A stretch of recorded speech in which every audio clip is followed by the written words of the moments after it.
அண்ணன் புரட்சி கலைஞர் விஜயகாந்த் அவர்கள் இன்று நம்மோடு இல்லை.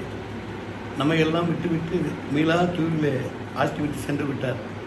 அது அவருடைய ரசிகர்கள், தமிழ்நாட்டு மக்கள் அப்படின்னு இழப்பில்லை, ஒட்டுமொத்த தமிழ் இனத்திற்கே அது ஒரு மிகப்பெரிய இழப்பாக தான் நாங்கள்லாம் பார்க்கணும். ஏன்னா அவர் உதவி செய்யணுங்கும் போது அங்கே ஜாதி, மதம், இனம், மொழி, ஏழை, பணக்காரன் யாரையுமே பார்க்க மாட்டார். ஒரு சாதாரண ஒரு ஃபைட் மாஸ்டர் ஒரு ஃபைட்டில் அவர் சின்ன அடிபட்டால் கூட ஏதோ தன்னுடைய தம்பிக்கு அடிபட்ட மாதிரி பதறிக்கிட்டு தூக்கிடா என்னடாச்சு ஏதராச்சுன்னு சொல்லி அப்படியே பதறிக்கிட்டு செய்வார். அந்த பதற்றம் தயாரிப்பாளருக்கு இருக்கும். இப்போ அந்த ப்ரொடியூசர் 3 நாளில் முடிக்க சொல்லியிருக்காரு, முடிக்கணும்ப்பான்னு சொல்லி அது சாதாரண நாள்லேருந்து பெரிய வரைக்கும் அந்த ஒரு தன்னுடைய முழு பங்கை செலுத்தி திரைத்துறைக்கு மட்டும்தான் இல்லை, அப்படியே பார்த்தீங்கன்னா தமிழ்நாட்டு மக்களுக்கு அவர் அரசியலுக்கு வர்றது எல்லாரும் அரசியலுக்கு வர்றாருனாங்க இல்லை, தனக்கு எங்கெங்கெல்லாம் இடம் கிடைக்குதோ அந்த இடத்துலலாம் நம்ம உள்ளே போய் நிச்சயமாக இந்த மக்களுக்கு ஏதாவது பண்ணணும்னு சொல்லி வந்தார். நீங்கள் நல்லா பார்த்தீங்கன்னா எல்லா பேரும் நீங்கள் இந்த மேடையில் பேசுகிறதையும் கதறதையும் அழுது நீங்கள்லாம் பார்த்துருப்பீங்க. அப்போ எல்லாரும் அவர் ஒரு மனிதனாக இருந்து செஞ்சார், மனிதனாக இருந்து செஞ்சாருன்னு தான் பார்க்குறாங்க.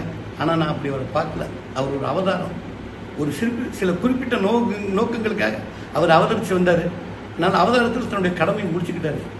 அப்போ அந்த இடைப்பட்ட காலத்தில் அவருக்கு எவ்வளவோ பேருக்கு நல்லது பண்ணியிருக்காருங்கிறத இன்னைக்கு வந்திருக்க அந்த உறவுகள், நண்பர்கள் எல்லாருமே சாட்சி. இப்போ அவர் இல்லைன்னு நம்ம நினைக்க வேண்டாம். ஏன்னா அவர் இருக்கிறத எப்பவுமே மகிழ்ச்சிகரமாக வச்சுக்கிடுவார். இப்போ நீங்கள் ரமண மகரிஷி இடத்துக்கு போனீங்கன்னா இப்போ அவர் இல்லை, ஆனால் அந்த இடத்துல நமக்கு ஒரு பெரிய எனர்ஜி வரும். அதுபோல் புரட்சி கலைஞர் பார்த்தாலோ பேசினாலோ அவர் பேச்சை கேட்டாலோ ஒரு விதமான எனர்ஜி வரும். அதனால் இன்னைக்கு நிறைய பேருக்கு அவருக்கு அஞ்சலி செலுத்த முடியல, அந்த இறுதி சடங்குகளை கலந்துக்க முடியல, நிறைய பேர் துடிச்சுக்கிட்டு இருப்பாங்க. அவங்களுக்கெல்லாம் முத்தாய்ப்பா உலகத்தில் இருக்க அத்தனை தமிழர்களுக்கும் அவரை நேசிக்கிற அத்தனை உள்ளங்களுக்கு சொல்லிக்கிறேன். இன்னைக்கு 4 மணிலேருந்து 5 மணிக்கு அவருடைய சிறைக்கு தீ மூட்டுற அந்த நேரத்தில் நீங்கள் அத்தனை பேரும் அவருடைய ஆத்மா சாந்தி அடைன்னு சொல்லி கண்ணை மூடி ஒரே 1 நிமிடம் தியானம் பண்ணுங்க. நிச்சயமாக அவர் மறுபடியும் அவதாரம் பண்ணுவார். இந்த தமிழ் மக்களுக்கு, தமிழ்நாட்டுக்கு, இந்தியாவுக்கு, உலகத்துக்கே நல்லது செய்வார்னு சொல்லி உங்கள் அத்தனை பேரையும் அன்போடு கேட்டுக்கொள்கிறேன். வணக்கம்.